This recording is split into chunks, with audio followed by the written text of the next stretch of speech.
저는 성경을 볼 때마다 저의 가슴을 뛰게 하는 가장 중요한 사건은 사람들의 변화입니다. 주님을 만난 사람들은 그 이전의 삶과 달라진 모습을 보입니다. 그리고 그들이 살아가는 모습을 보면은 야, 이런 인생도 있구나. 뭔가 멋진, 어디 영화에서나 나오는 주인공 같은 뭔가 스펙타클하면서 또 그 삶 속에 뭔가 다른 세상과는, 인생과는 다른 뭔가 그리스도인만이 경험할 수 있는 아주 특별한 삶의 모습을 볼 때마다 어떻게 사람이 이렇게 변화될 수 있을까 놀라움을 갖게 됩니다. 특별히 이 사도들, 예수님과 함께 있을 때 그 베드로와 요한과 같은 사도들의 모습과 사도행전에서 예수 그리스도의 부활과 승천을 목격한 이 사도들의 그 이후의 삶은 너무 다른 사람 같아요. 만약에 그 안에 이름이 없다면 그 마태복음부터 요한복음에 있었던 사도들과 사도행전에 나오는 이 사도들은 전혀 다른 사람처럼 느껴질 만큼 다른 모습을 보인다는 거예요.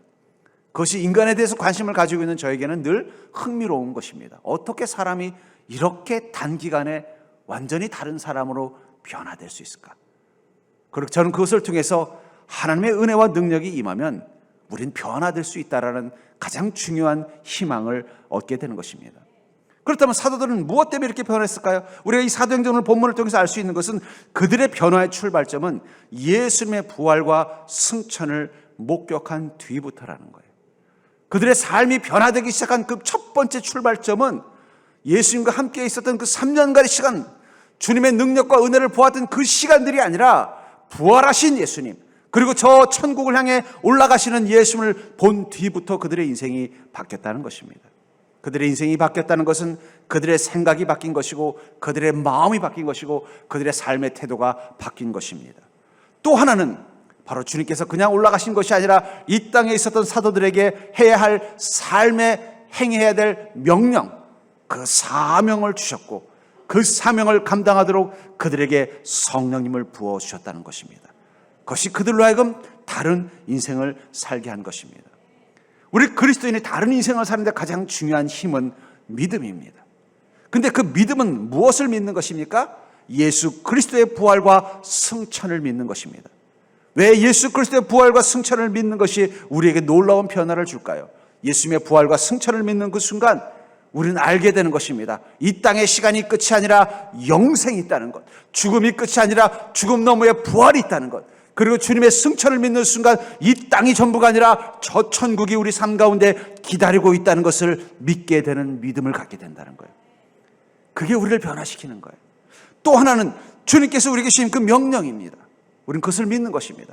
이 땅에 주님이 택한 자들에게 주님 주신 명령, 너희는 가서 모든 족속으로 제자를 삼아 아버지와 아들과 성령의 이름으로 침례를 주어 내가 너에게 분부한 모든 것을 가르쳐 지키게 하라는 그 명령이 나에게 주신 명령이라는 것을 믿게 되는 순간 우리는 우리 인생에 무엇을 하며 살아야 되는지에 대한 분명한 목표와 확신이 생기는 거예요. 특별히 우리 젊은 세대들이 내가 무엇을 살아야 되는가, 무엇을 왜 살아야 되는가, 무엇을 꿈꿔야 되는가 분명한 확신이 없을 것입니다. 그러나 모든 그리스도는 동일한 하나님의 명령을 받고 산다는 거예요. 너는 너의 인생을 통해서 나의 증인이 되어라. 인생의 목표가 분명해졌다는 거예요. 그것을 믿는 것은 나에게 준 명령이라는 믿음을 갖는 것입니다. 그리고 그것을 위해서 성령님이 나와 함께 하시면서 내 인생을 인도하신다는 그 믿음이 우리로 하여금 세상 사람들과는 다른 삶을 살도록 만들어주는 힘이 되는 것입니다. 그런 의미에서 사도들의 변화와 그리스도인의 변화는 동일한 것입니다. 사도들이 변할 수 있었다면 믿음을 가진 우리도 변할 수 있는 것입니다. 사도들이 믿었던 그 믿은 것을 우리가 믿는다면, 예수 그리스도의 부활과 승천, 예수님의 명령과 성령의 임재를 우리가 믿는다면 우리도 사도들처럼 변화된 인생을 사도행전 속에서 살아온 그들의 모습을 통해서 본 것처럼 우리도 살아갈 수 있다는 것입니다. 그러므로 사랑하는 성도님들, 전 여러분들이 이미 변할 준비가 끝난 자라는 사실을 기억하시기 바랍니다. 우리의 믿음은 예수 그리스도의 부활과 승천을 믿는 믿음이며 우리의 믿음은 주님이 내게 주신 그 명령과 그것이 우리 인생의 수행해야 될 사명이라는 그 믿음과 성령께서 내 인생 가운데 함께 하셔서 나를 인도하신다는 것을 믿는 믿음을 가지고 있다면 우리 이미 사도들처럼 변화된 인생을 살 준비가 끝난 것입니다. 우리 옆 사람 보고 인사해 볼까요? 야, 너도 할 수 있어. 요즘 무슨 영어 무슨 학원 그 광고가 야 너도 할 수 있어. 우리도 할 수 있습니다. 누구처럼요? 사도처럼 우리는 살 수 있는 자입니다. 왜냐하면 우리 사도들과 동일한 믿음을 가지고 있기 때문입니다. 그렇다면 부활을 목격한 자로서 사도들처럼 부활의 목격자로 산다는 것은 무엇을 의미할까요? 저는 오늘 이 사도들이 예수 그리스도의 부활을 목격하고 그분의 승천을 목격했으며 그 승천한 그 자리에서 사도들에게 예수님께서 주신 그 지상의 명령과 그 이후에 성령의 충만함을 경험한 이 사건을 통해서 우리가 부활의 목격자로 산다는 것은 우리가 어떻게 변화된 삶을 사는 것인지를 깨닫고 2022년도 여러분들도 사도들처럼 한번 살아보는 인생이 되기를 주의 이름으로 간절히 축원합니다. 먼저 우리가 알 수 있는 것은 우리는 하나님의 계획을 믿고 사는 자가 됐다는 거예요.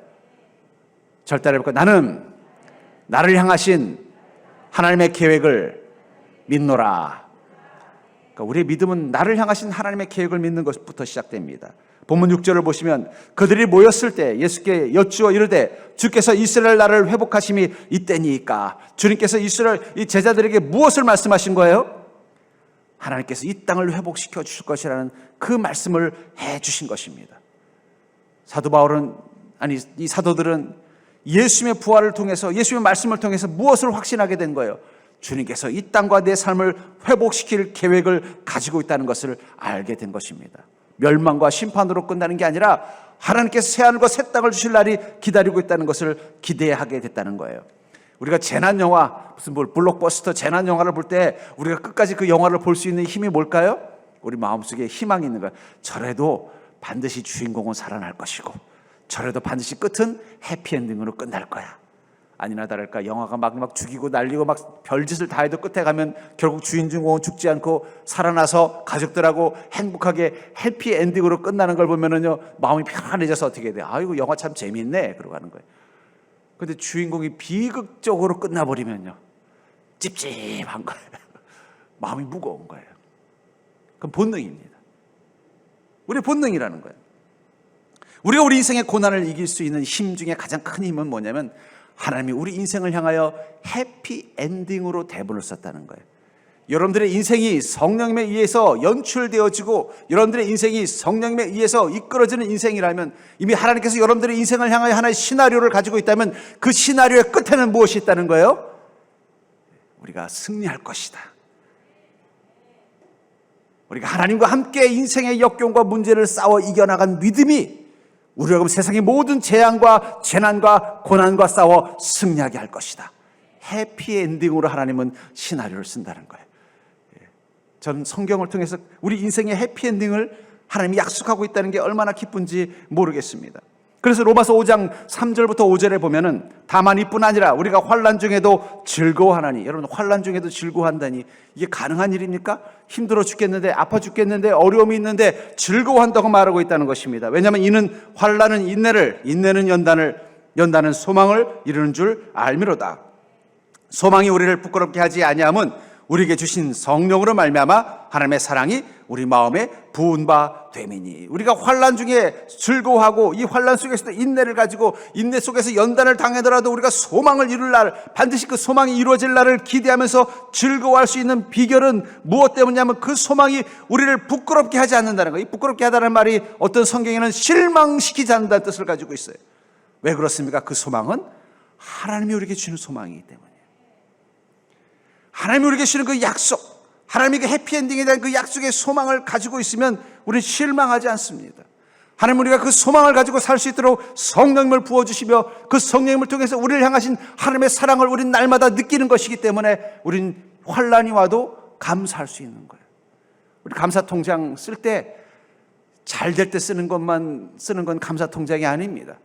지금 여러분들이 정말 어려움 가운데 있다면 낙심이 많고 실망이 많고 지쳐있고 새해가 됐지만 하나도 기쁜 일이 없을 때 이때 우리가 회복해야 되는 것은 하나님이 내게 주는 소망을 회복하는 거예요. 그게 감사의 힘이라는 거예요. 그 소망이 우리를 부끄럽게 하지 않는, 실망시키지 않는 이유는 하나님이 주시는 소망이기 때문입니다. 우리는 세상 속에서 얼마나 많은 거짓 소망들을 믿습니까? 대통령만 바뀌면 잘 될 것 같고, 나라가 바뀌면 잘 될 것 같고, 경제가 좋아지면 잘 될 것 같고, 내가 하는 일을 바꾸면 잘 될 것 같고. 하지만 우리는 번번이 어떻습니까? 소망을 가지고 시작하고 실망을 가지고 끝내다 보니까 우리도 모르게 소망을 갖는 것 자체가 우리 안에 불편함이 되고 어떤 부담스러움이 되면서도 여전히 그 소망을 놓지 못하는 거예요. 왜 그렇습니까? 그 소망마저 없으면 우리가 어떻게 살아요? 내일 잘 될 거라는 소망마저 없으면 우리가 어떻게 살아요? 뻔히 잘 되게 해주겠다고 말하고 믿고 가봐도 잘 안 되고, 잘 될 줄 알고 해봤더니 잘 안 되는 그 실망을 계속 반복함에도 불구하고 우리 마음의 소망을 놓지 않는 것은 우리는 그 소망마저 없으면 사는 수가 없기 때문이에요. 그래서 바울 목사님도 내가 살 소망마저도 끊어졌다라고 자신의 최고의 절망의 순간을 말할 때 소망이 끊어진 것으로 표현한 것입니다. 세상의 소망은요, 믿을 수가 없어요. 믿지 마시기를 주의 이름으로 축원합니다. 우리가 자꾸 믿다 보니까 안 되는 줄 알면서 왜 그랬을까 하면서 또 실망하는 거예요. 여러분, 어떻게 인간이 인간에게 완벽한 약속을 할 수 있겠습니까? 어떻게 인간이 만든 세상이 인간의 미래를 향해서 완벽하게 약속을 할 수 있겠냐는 거예요. 그건 애초부터 불가능한 거예요. 근데 우리가 소망을 갖기를 원하니까 자꾸 거짓말쟁이로 만드는 거예요. 우리는 하나님을 향해 소망을 가지고 나아가야 됩니다. 그래서 시편 40편 5절에 보면은 자기 인생의 어려움과 고통을 겪고 있었던 한 그리스도인이 이렇게 고백을 합니다. 내 영혼아, 내가 어찌하여 낙심하며 어찌하여 내 속에서 불안해하는가? 야, 너는 자기 자신에게 말하는 거야. 너는 어째서 자꾸 낙심하고 너 자신이 왜 자꾸 불안해하는지 그 이유를 한번 생각해봤니? 너는 하나님께 소망을 두라. 네가 자꾸 하나님이 아닌 다른 것에 소망을 뒀기 때문에 너는 번번이 그 소망의 실망으로 바뀌니까 낙심하고 불안해하는 거 아니니? 너는 하나님께 소망을 두는 자가 되라. 그가 나타나 도우심으로 말미암아 내가 여전히 찬송하리로다. 여러분들, 우리가 소망을 가져야 될 대상은 하나님의 한 분뿐인 것을 기억하시기 바랍니다. 그 하나님께서 우리에게 무엇을 약속하고 있다는 거예요? 회복의 날을 약속하고 있다는 거예요. 우리 인생이 이 고통으로 끝나는 것이 아니라 하나님의 은혜 가운데 거할 수 있도록, 이 환난과 어려움 속에 끝나는 것이 아니라 하나님의 영광 가운데 동참할 수 있는 그 소망의 날을 약속하셨기 때문에 우린 지금 어렵고 힘들더라도 환난 중에 즐거워하는 자의 삶을 살 수 있는 것입니다. 그게 감사입니다. 어려워도 감사할 수 있는 것은 내 안에 하나님에 대한 소망, 하나님이 내게 주신 그 소망에 대한 약속에 대한 믿음이 있을 때라는 거예요. 전 여러분들이 주님께서 주신 그 약속을 마음속에 품고 그것을 날마다 소망하며 사는 자가 되기를 주의 이름으로 축복합니다. 소망이 있으면 어떻게 돼요? 오늘 감사하고 즐거워할 수 있는 거예요. 제가 전에 섬기던 교회에 한 사찰 집사님이 계셨어요. 근데 그 집사님이 이제 시골에서 생활하다가 사업이 잘 안 돼가지고 완전히 이제 빈털터리가 된 거예요. 자녀들도 키워야 되겠는데 시골에서 생활이 안 되니까 무작정 서울로 왔는데 갈 데가 없는데 마침 섬기던 교회 목사님이 이제 제가 섬기던 교회 목사님하고 친해서 마침 우리 교회 이 관리 집사님을 필요로 하는데 여기 또 작지만 집도 있고 하니까 여기서 시작하게 해라 해서 이제 시작을 한 거예요. 근데 뭐 아이들도 크고 또 교회에서 나가는 그 생활비 가지고는 넉넉치라니까 늘 어렵게 힘들게 살고 있는 거예요. 빚도 있고. 그러다가 우연히 주택 복권이 새로 하나 나온 거예요. 무슨 뭐 스포츠 복권 뭐 하여튼 그런 거래요. 그래서 근데 그 복권을 이렇게 이 동전으로 이렇게 그어서 나온 숫자만큼 봤는데 딱 걷더니 7개인가를 샀는데 첫 번째 게 1,000만 원인가 딱 되더라는 거예요. 깜짝 놀란 거예요. 그래서 그 다음 걸 또 같이 또 1,000만 원이 나오더래요. 7개가 다 1,000만 원이 나온 거예요. 벌써 한 20년 전이니까 큰 돈이죠.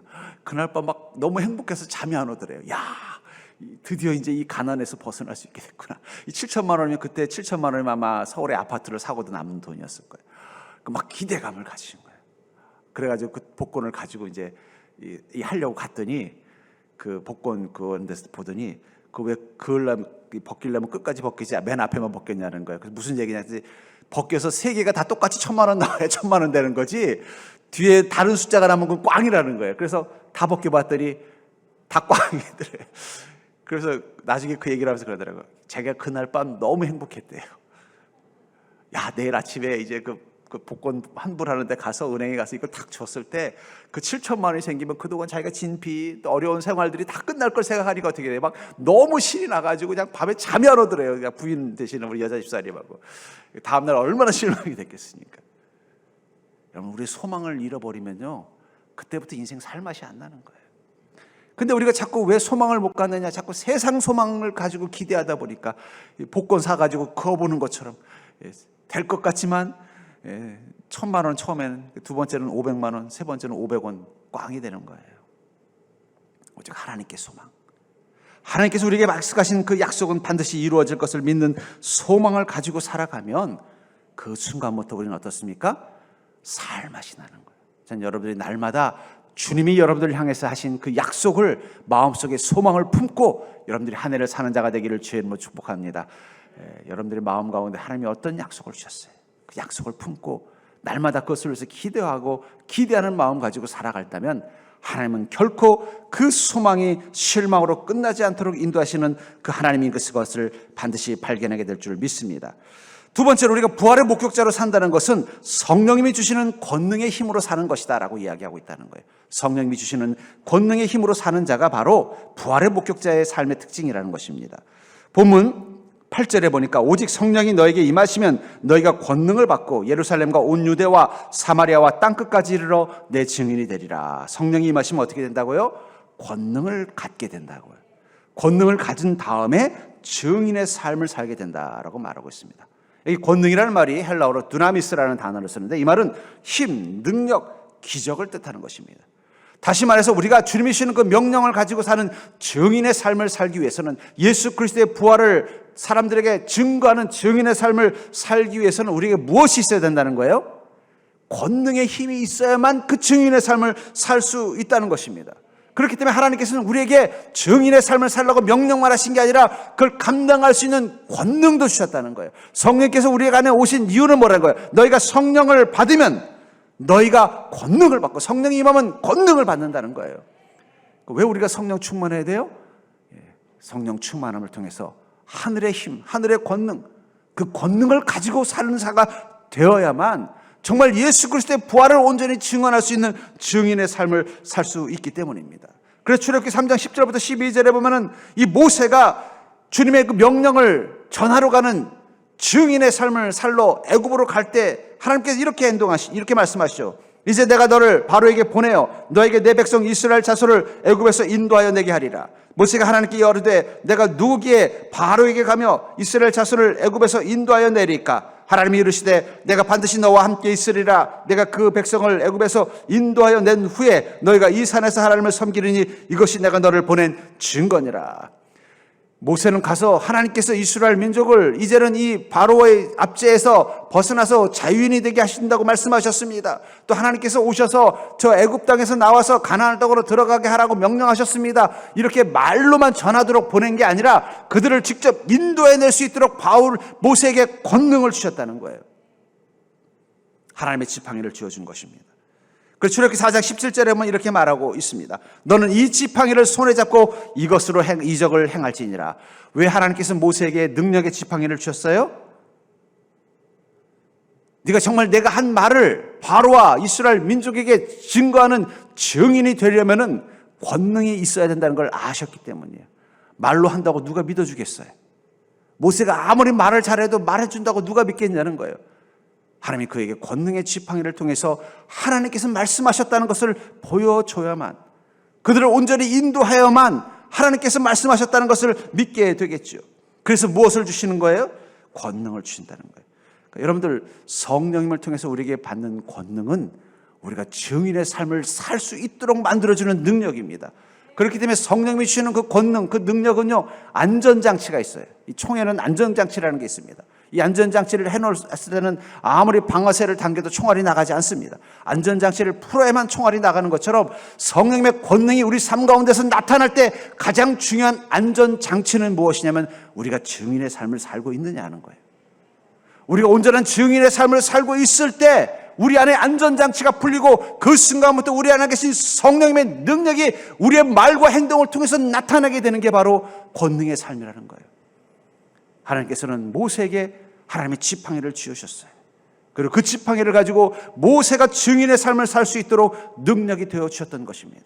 그 지팡이로 모세는 홍해를 가르고 그 지팡이로 바로 나일강을 피로 만들기도 하고 그 지팡이로 모세는 반석에 물을 내기도 했던 그 권능은 그가 지금 증인의 삶을 살기 있었기 때문이라는 거예요.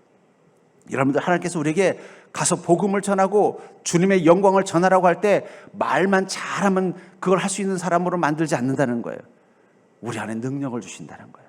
그러니까 여러분들, 주님의 능력과 그 권능을 경험하는 삶을 살기를 원한다면 여러분들 마음의 안전장치를 푸셔야 돼요. 이제 내가 나가서 증인으로 살게 하여 주옵소서. 내 말로만이 아니라 내 삶을 통해서 하나님이 살아계시다는 것, 예수 그리스도께서 부활하셨다는 것을 보여주는 인생 되게 해달라고 기도하셔야 된다는 거예요.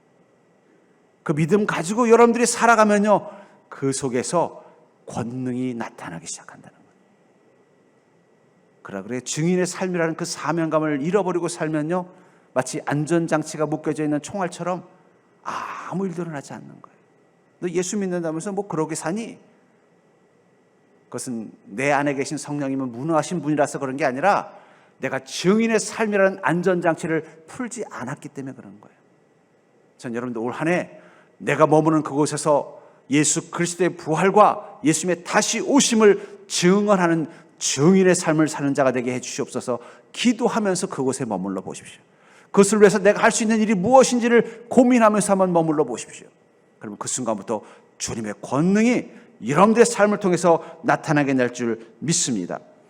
중요한 건 이 모세와 같은 주님께서 증인으로서, 증거로서 그를 보내서 애굽에서 이스라엘 민족을 건져내는 이 일을 할 때 주님께서 능력의 지팡이를 주셨는데, 그 능력의 지팡이를 통해서 모세는 하나님 말씀하신 그 일들을 다 이루는 자가 되게 하셨는데, 중요한 건 이것을 어떤 모세와 같은 특별한 사람에게 주었던 것이 구약의 사건이라면, 신약은 성령을 받은 모든 사람들이 모세처럼 할 수 있도록 만들어졌다는 거예요.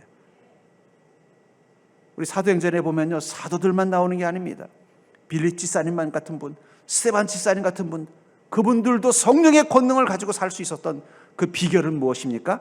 성령을 받은 모든 이들은 하늘의 권능을 가지고 사는 모세와 같은 인생을 살 수 있기 때문이에요. 우리 옆 사람 보고 다시 한번 이렇게 인사해 볼까요? 야, 너도 할 수 있어. 우리가 자꾸 잊어버려. 그건 모세 같은 사람이나 하는 거죠. 그것은 바울 같은 사람이나 하는 거죠. 아니요. 오늘 본문에서 뭐라고 말하고 있어요? 너희가 성령을 받으면. 여러분들, 그리스도인은 모두 다 이미 성령을 받은 자인 것을 기억하시기 바랍니다. 이미 여러분들 안에 권능의 하나님이신 성령님이 와 계신다는 거예요. 여러분들의 인생 가운데 능력의 하나님 되시는 성령님이 이미 들어와 계신 것입니다. 이제 그분이 여러분들의 삶 가운데 권능이 되어 나타나게 하는데 필요한 것은 딱 하나예요. 안전장치를 풀면 되는 거예요. 방아쇠를 당기면 되는 거예요. 그게 바로 증인의 삶을 살기로 결단하는 것입니다. 내가 우리 가정에서 하나님의 살아계심을 증거하는 증인의 삶을 살겠다. 주님의 부활을 증거하는 증인의 삶을 살겠다. 하나님의 사람들은 어떻게 하나님의 능력과 은혜 가운데 사는지를 보여주는 인생이 되겠다. 그 결단을 하고 나아가십시오. 여러분들 일터 가운데서 그 결단을 하고 나가시라는 거예요. 남들이 보기에는 불가능하다고 생각하는 그 상황 가운데서도 하나님의 권능이 나타나기 시작하면요, 그 모든 것들이 변화되는 것입니다. 요셉은 이 보디발 장군 집에 나이 어린 히브리인, 천한, 애굽 사람도 아닌, 말도 안 통하는 노예로 들어갔습니다. 그러나 그는 그 속에서도 하나님이 주는 그 꿈을 증언하는 증인으로 섰기 때문에 하나님이 그와 함께 하시면서 그에게 권능을 주자 어떤 일이 일어났어요? 다른 선배 종들을 다 제치고 보디발 장군 집에 제일 높은 종이 됐어요. 나중에는 종이 아니라 보디발 장군 집에 다른 이 애굽 그 소위 말하는 사람으로서 그 집에서 일하는 여러 가지 집사와 같은 역할을 하는 그 높은 사람들을 위에 서게 만들어졌다는 거예요. 그게 어떻게 가능하겠을까요? 애굽 사람도 아니고 나이도 어리고 말도 안 통하는 히브리의 노예가 어떻게 보디발 장군 집에서 가장 그 장군 밑에 제일 그 가정을 다스리는 높은 자리에 올라갈 수 있었던 비결이 뭐예요? 하나님의 권능이 그에게서 나타났기 때문에. 어떻게 애굽에 많은 대신들이 있는데 요셉이 애굽의 모든 대신들을 다 물리치고 그 노예 출신 히브리 사람인 그가 이 바로 왕 밑에서 가장 높은 자가 됐냐는 거예요. 그것은 그에게 하나님의 권능이 임했기 때문이에요. 우리 옆 사람 보고 한 번 더 할까? 야, 너도 할 수 있어. 우리가 자꾸 잊어버리는 게 바로 우리 안에 주님의 권능이 있다는 걸 잊어버리는 것입니다. 안전장치만 풀면 돼요. 그러나 안전장치를 잠궈 놓으면요, 아무리 방아쇠를 잡아당겨도 아무 일도 일어나지 않는 거예요. 그러므로 사랑하는 성도님들, 여러분들 정말 모세와 같은 인생을 살기를 원한다면, 주님의 권능이 내 삶 가운데 나타나는, 하나님의 능력이 나타나는 요셉과 같은 인생을 살기를 원한다면, 또 야곱처럼 내가 기도하고 일하면 그 일터마다 형통이 나타나는 그 놀라운 은혜를 누리기를 원한다면, 하나님의 지팡이와 사명을 놓지 않는 믿음 되기를 주의 이름으로 축복합니다. 그렇기 때문에 지금 여러분들이 올 한 해를 시작하면서 가져야 되는 가장 중요한 결단은 뭘까요? 하나님, 주님이 내게 주신 증인으로서의 사명은 무엇인가? 내가 해야 될 그 증인의 사명의 삶은 무엇인가를 고민하면서 한 해를 계획하는 것입니다. 또 하나는 주님의 권능을 내 삶 가운데 가지려면은 내가 어떻게 주님 앞에 기도하면서 하루하루를 살아가야 되는가? 이 두 가지만 명심하고 나간다면 여러분들 올 한 해 주님의 권능이 여러분들의 삶 가운데 역사하시는 놀라운 기쁨을 누리게 될 줄 믿습니다. 주님이 어떤 은혜를 주셔서 어떤 내 인생이 변화되는 것도 신나지만 더 신난 건 뭐예요? 하나님이 내게 그런 기회를 주셨다는 거, 나도 그런 인생을 살 수 있다는 게 얼마나 신납니까? 그건 나중에 뭐 내가 기도한 것들이 응답받는 것보다 더 신나는 거예요. 여러분, 기도의 힘은 뭔지 아세요? 응답도 중요하지만 하나님이 내 기도를 들으신다는 사실이 너무 기쁜 거예요. 하나님이 내 인생 가운데 역사하신다는 사실이 너무 기쁜 거예요. 그렇게 그 권능으로 살기로 결단하고 주님의 말씀을 의지하며 기도하면서 내게 주신 그 사명을 향해 나아가면은 성령님이 나와 늘 함께 계시면서 내 속에서 역사하시는 걸 보는 게 더 신이 나는 것입니다. 나중엔 주님이 뭘 주셨는지 기억도 안 나요. 그냥 주님이 그때 역사하신 거, 나와 함께 하신 것, 내게 능력이 되어주신 게 내 인생이라는 생각이 너무 신난다는 거예요. 전 여러분들이 그런 인생을 사는 2022년도가 되기를 주의 이름으로 축복합니다. 무엇보다 우리가 부활의 목격자로 산다는 것은 주님이 다시 오실 때를 준비하며 사는 것입니다. 우리는 무엇을 하며 살아야 될까요? 전 여기 우리 성도님들 보면요, 아무나 예수 믿는 건 아닌 것 같아요. 그래서 예수 믿는 사람들은 성실한 사람들입니다. 착하게 살아보려고 애쓰는 사람들이고, 세상에 도움이 되는 인생이 되려고 애쓰는 사람들이고, 자기 몸과 마음을 남들에게 도움이 되는 삶을 위해서 성실하게 살아가는 사람이에요. 근데도 인생을 보면 고단하고, 착하게 사는 사람보다 독하게 사는 사람들이 더 잘 되는 세상을 보면서 실망하고, 성실하게 사는 것보다 얕게 사는 사람들이 더 좋은 결과를 얻는 걸 보면서 낙심하면서 우린 세상을 보면서 지쳐할 때가 있다는 거예요. 난 무엇을 위해서 이렇게 사는 것인가? 그런데 중요한 건 세상 사람들이 사는 목적과 우리가 사는 목적은 다르다는 거예요. 본문 11절에 보니까 이르되 갈릴리 사람들아 어찌하여 서서 하늘을 쳐다보느냐? 너희 가운데서 하늘로 올려신 이 예수는 하늘로 가심을 본 그대로 오시리라 하였느니라. 여기 이 예수님께서 하늘로 올라가시는 모습을 봤던 이 제자들은 유대인들입니다. 그들은 부활도 믿고 있었고 천국이 있다는 것도 믿고 있었어요. 그러나 부활을 직접 본 것은 예수님의 부활을 봤을 때입니다. 천국을 직접 본 것은 예수님께서 저 천국을 향해 올라가는 그 장면을 보았을 때 처음으로 본 것입니다. 그 순간 그들은 그냥 믿음이 아니라 어떻게 해야 돼요? 확신 있는 믿음. 부활이 있네? 천국이 있네.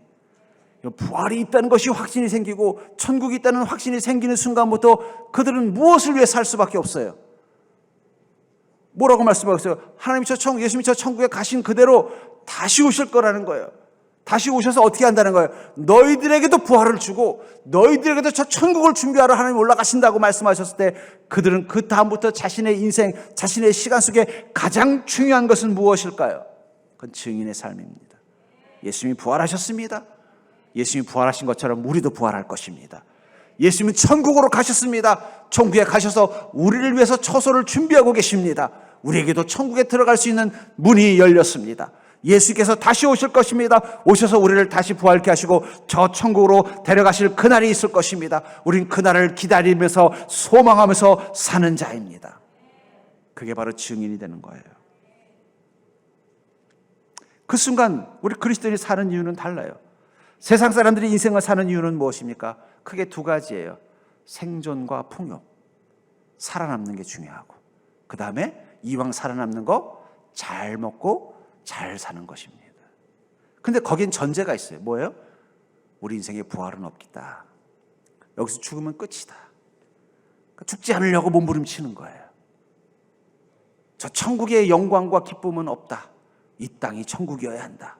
그러니까 어떻게 해요? 이곳에서 잘 먹고 잘 사는 것만이 관심을 갖는 그 마음의 그 근원 속에 뭐가 있는 거예요? 부활이 있을까? 천국이 있을까? 믿음의 확신이 없는 거죠. 그런데 지금 이 제자들은 무엇을 본 거예요? 예수님을 통해서 부활이 있다는 것을 본 것입니다. 천국이 있다는 걸 본 것입니다. 믿음은 그거예요. 우리가 믿음의 확신이 생기는 순간 부활이 있다는 것을 본 것처럼 부활에 대한 확신이 생기는 거예요.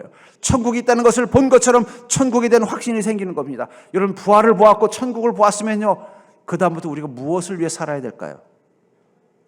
부활을 준비하는 자, 천국에 들어갈 준비를 하는 자가 되는 게 오늘 이 땅의 삶의 목표가 되지 않겠냐는 거예요. 저희 아내랑 이 종말에 대한 이야기를 하다가 제가 문득 그런 농담을 했어요. 어쩌면 하나님께서 노아의 방주를 만들었을 때 사람들은 들어오라 그래도 안 들어갔을 것 같다는 거예요. 믿지 않았던 거죠. 하나님의 심판이 있을 거라는 걸 믿지 않았던 거예요. 저 방주가 자신들을 구원하기 하나님 준비하신 거라고 믿지 않았던 거예요.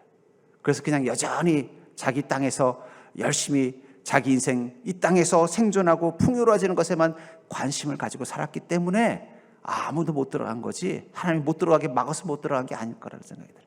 아마 어쩌면 그 방주가 떠서 나중에 홍수가 끝날 때까지 그 방주에는 빈 방이 많았을지도 몰라요. 혹시라도 인간들이 들어오면 데려갈 수 있는 빈 방들을 만들어 놨지만 중요한 건 아무도 관심이 없었을지도 모르겠다. 나중에 관심이 없다는 비가 쏟아질 때서야, 그때는 이미 늦은 거죠. 왜냐하면 방주의 문이 닫혔기 때문이죠. 우리가 사는 이유는요, 주님이 다시 오실 것을 믿는 믿음으로부터 시작이 되는 것입니다. 우리가 무엇을 하며 살아야 돼요? 주님이 다시 오신다면 나는 그분을 만날 준비가 되어져 있는가? 주님이 그때를 말씀하지 않으셨어요. 언제 올지 모른다는 거예요. 그럼 어떻게 되겠어요? 오늘 주님이 지금이라도 오실 수 있다면 나는 주님을 만날 준비가 되어져 있는가가 가장 중요한 내 삶의 목표가 될 수밖에 없다는 것입니다. 마태복음 25장 1절부터 4절에 보면은 이 천국에 대한 비유를 이렇게 말씀하고 있죠. 그때 천국 마치 등을 들고 신랑을 맞으러 나간 10처녀와 같다 하리니 그 중에 5은 미련하고 5은 슬기 있는 자라. 미련한 자들은 등을 가지되 기름을 가지지 아니하고 슬기 있는 자들은 그릇에 기름을 담아 등과 함께 가져갔더니, 여기 보면 천국이 임할 때 중요한 것은 무엇이라고 말하고 있어요? 신랑을 맞으러 나간 10처녀와 같다라는 거예요. 근데 저는 이 문장을 보면서 그럼 10처녀 말고 다른 그 동네 처녀들은 뭐 하고 있었을까요? 분명히 결혼식이 있고 신랑이 온다는 걸 알고 있었음에도 불구하고 그들은 관심이 없었습니다. 여전히 어떻게 돼요? 그냥 자기 집에서 추운데 무슨 나는 관심도 없어. 그 집 결혼식 관심도 없고 그 집 신랑 관심도 없어. 그 사람하고 나는 아무 상관도 없어 하면서 그냥 자기 인생을 살았을 거라는 거예요. 거기서부터 그리스도인과 세상 사람들은 구분되는 것입니다. 우리는 이 10처녀와 같은 사람들이라는 거예요. 우리에겐 우리를 구원하신 신랑이 예수 그리스도인 것을 믿고 그분이 오실 날을 기다리는 자로 바뀐 거예요. 그러니까 우리가 믿음을 갖는다는 것은 주님이 오실 그날을 마치 신부가 신랑을 기다리듯이 기다리는 마음을 가지고 사는 자가 그리스도인입니다. 올 한 해도 여러분들 주님이 오실 날을 소망하며 기다리는 믿음이 되기를 주의 이름으로 축복합니다. 근데 이 10처녀 중에 지혜로운 여인과 지혜롭지 못한 여인을 나누고 있죠. 믿음도 그런 것 같아요. 지혜로운 믿음이 있고 지혜롭지 못한 믿음이 있다는 거예요. 그 지혜로운 믿음은 무엇이라고 말하고 있어요? 신랑이 자기가 생각했던 것보다 더디 오시기 때문에 그럼에도 불구하고 신랑을 기다릴 수 있도록 기름을 준비한 여인은 지혜로운 여인이고, 그걸 준비하지 못한 여인들은요, 지혜롭지 못한 여인이라고 말하고 있다는 것입니다. 그 지혜로운 그리스도인은 예수 그리스도가 오심을 준비하는 자들입니다. 우리가 이 땅에 살면서 가장 중요한 1순위는 바로 그 기름을 준비하듯 주님이 언제든 오시면 그분을 영접할 준비를 하고 사는 것입니다. 전 그런 의미에서 여러분들, 지금 여러분들이 올 한 해를 시작하면서 내가 무엇을 준비해야 되는가? 노후도 준비해야 되겠고, 건강도 준비해야 되겠고, 또 자식들 시집장가 보낼 것도 준비해야 되겠고, 또 여러 가지 준비해야 될 것이 많지만 우리가 가장 먼저 준비해야 되는 것은 바로 언제든지 예수 그리스도가 이 땅 가운데 오신다면 그분과 함께 그 천국 잔치에 들어갈 준비를 하는 것입니다. 그게 우리 인생의 첫 번째 목적이라는 거예요. 마태복음 25장 8절부터 10절에 보면은 결국 미련한 자들이 슬기는 자들에게 이르되 우리 등불이 꺼져가니 너희 기름을 좀 나눠달라 하거늘 슬기는 자들이 대답하여 이르되 우리가 너희가 쓰기에 다 부족할까 하노라. 차라리 파는 자들에게 가서 너희 쓸 것을 사라 하니 그들이 살아간 사이에 신랑이 오므로 준비하였던 자들은 함께 혼인잔치에 들어가고 문은 닫힌지라. 우리가 믿음을 가지고 있어도 주님이 오심을 기다리는 믿음, 주님이 오신다면 지금 나를 신부로 받아들일까? 자신을 점검하는 믿음을 갖지 않고 하루하루 살아가다 보면은요, 어느 순간 기름이 떨어지듯 우리의 믿음이 사라져 버리고 정작 신랑 대신 예수님이 와도 그분과 함께 천국 혼인잔치의 기쁨을 누리지 못하는 자가 될 수 있다는 거예요. 그렇기 때문에 여러분들 지금 기름을 준비하셔야 됩니다. 그게 바로 믿음의 기름을 준비하는 거예요. 내가 순전한 믿음을 가지고 언제든 주님이 나를 알아볼 수 있는 거. 하나님께서는요, 딱 보면 누가 예수 그리스도의 신부인지 알아봐요. 어떤 여인이에요? 어떤 사람이에요? 믿음이 준비되어 있는 자, 믿음으로 사는 자. 여러분, 안 믿는 사람들도 믿음 좋은 사람은 알아봐요. 얼굴 보면 안 돼요. 저분은 정말 믿음이 좋은 사람이구나. 하물며 신랑 대신 예수님이 우리의 믿음을 못 알아보겠냐는 거예요. 날마다 마치 화장을 하고 신랑을 맞듯이 우리의 믿음을 준비하고 주님을 맞는 삶, 그게 바로 주님의 그 혼인잔치, 천국잔치에 함께 들어갈 수 있는 준비를 하는 것입니다. 여러분, 올 한 해도 여러분들 준비할 게 참 많을 거예요. 그렇죠? 노후도 준비하셔야 되고 건강도 잘 지키셔야 되고 자녀들의 미래도 준비해야 되고 또 부모님들도 잘 모셔야 되는 일도 준비해야 되고 할 것이 많지만 그리스도인이 가장 먼저 준비해야 되는 것은 언제든 예수 그리스도께서 오시면 나를 알아볼 수 있도록 준비하는 것입니다. 그게 바로 믿음으로 사는 것입니다. 저는 내 인생은 정말 제대로 살아가고 있는 것인가? 그것을 확인하기 위해서 우리에게 필요한 것이 있다고 생각합니다. 전에 제가 학교 다닐 때, 고등학교 다닐 때 보면 시험을 보는데 보면은 선생님이 이렇게 컨닝을 못하도록 하기 위해서 어떻게 하냐면 시험 문제지를 A형, U형으로 나눠가지고 교대로 줘요. 옆에 못 보게. 한 줄은 A형, 옆 줄은 B형. 그럼 옆에 거 보면 내용은 문제는 똑같아요. 근데 이 답이 순서가 틀려요. 보통 사지선단이잖아요. 그럼 뭐 예를 들면 1번 문제의 답이 3번이면은 A 문제는 답을 3번에 놓고 B 문제집은 답을 2번에 놓습니다. 그러니까 옆 사람 거 보고 똑같이 A에다 1번에 A, 2번에 B 하면 어떻게 돼요? 옆 사람은 100점 맞아도 나는 빵점 맞을 수밖에 없는 거예요. 그러니까는 그 문제지를 가지고 문제를 풀고 나서 나중에 이제 답지를 보게 돼요. 그럼 답지도 어떻게 돼요? 유형에 따라 A와 B가 따로 있는 거예요. A 문제지를 가지고 있으면 A 답지를 보고 맞춰야만 정답을 알 수 있는 것입니다. 여러분, 그리스도인은 정말 우리 인생을 잘 살고 있는지 어떻게 확인할 수 있을까요? 그 답지는 세상 사람들이 갖고 있지 않아요. 오직 성경에만 답이 있습니다. 여러분들의 인생에 A라는 문제지를 가지고 사는 인생이고 세상 사람들은 B라는 문제지를 가지고 사는 인생이라는 거예요. 그럼 내가 내 인생을 잘 살았는지 정답을 맞추고 살았는지를 답지를 볼 때 세상 사람들이란 B라는 인생을 사는 사람들이 가지고 있는 답지를 보고 아, 저 사람이 저렇게 사니까 잘 살았네. 그걸 가지고 우리 인생에 비교하면 어떻게 되는 거예요? 그건 틀린 게 되는 거예요. 우리의 답지는 성경에 있습니다. 성경에 있는 말씀, 성경에 살아온 우리 선배들의 삶을 보면서 내가 잘 살고 있는가를 확인해야 된다는 거예요. 그러니까 여러분, 올 한 해 자꾸 세상 사람들의 인생을 보면서 자기 인생의 답을 찾는 자가 되지 않기를 주의 이름으로 축복합니다. 어차피 그렇게 맞춰 살봤자 여러분들은 틀린 답을 쓴 거예요. 세상 사람들이 보기에는 그게 맞다고 하지만 주님 보기에는 야, 너는 A 인생 살게 했는데 왜 자꾸 B형 답지를 가지고 자기 인생을 비춰보니 너의 답은 성경에 있다. 올 한 해도 여러분들이 하나님의 말씀을 통해서 내가 정말 정답 같은 인생 살고 있는지를 비춰보는 믿음이 되기를 주의 이름으로 축원합니다.